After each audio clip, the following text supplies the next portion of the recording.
বন্ধুরা আজকে বানাবো কালো জাম মিষ্টি। 2 চামচ মতন আমি গমের আটা দিচ্ছি। এবারে আমি দিয়ে দেবো 2 চামচ মতন চিনি দিচ্ছি। এবারে দিয়ে দেবো এলাচের গুঁড়ো। এবারে ভালো করে মাখিয়ে নেব। যত ভালো করে মাখাবেন মিষ্টিটাও খুব ভালো হবে। এই হাতের এই তালু দিয়ে এইদিকে মাখাতে হবে। এখন আমি দিয়ে দেবো 1 চামচ ঘি। আবার ভালো করে মাখিয়ে নেব। আমি দিয়েছি ঘি, আপনারা সরষের তেল বা সাদা তেল দেবেন, কোনো অসুবিধা নেই, ভালো হবে। তবে ঘিটা দিলে বন্ধুরা ভালো একটু টেস্ট হয় মিষ্টি।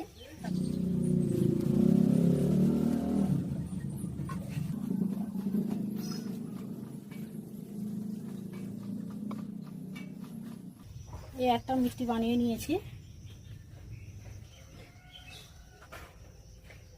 সব মিষ্টিগুলো আমি গোল গোল করে নিয়েছি। এবারে চিনি রসটা বানিয়ে নেব।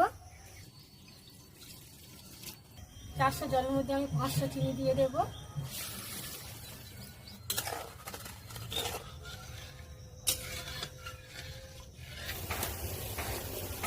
চিনি রসটা হয়ে গেছে, খুব পাতলা নয় আর খুব ঘন না, মিডিয়াম।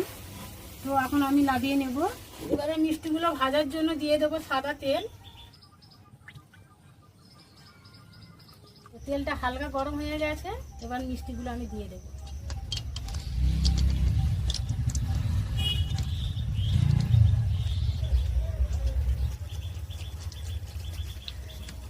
দেখুন কুড়ি ভেসে উঠেছে। নাড়তে হবে, তাহলে সব দিকে ভাজাটা সমান দিকে হবে। কালার হয়ে গেছে দেখুন। এবারে ওই মিষ্টিগুলো এর মধ্যে দিয়ে দেব।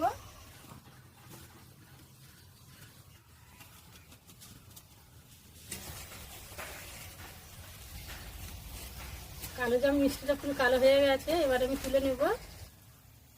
এবার চিনি রসের মধ্যে দিয়ে দেব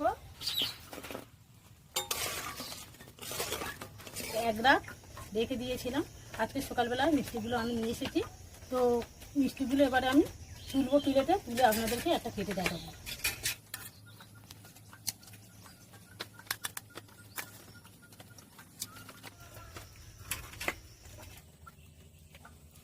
দেখুন বন্ধুরা কত সুন্দর রসটা টেনেছে, একদম নরম তুলতুলে।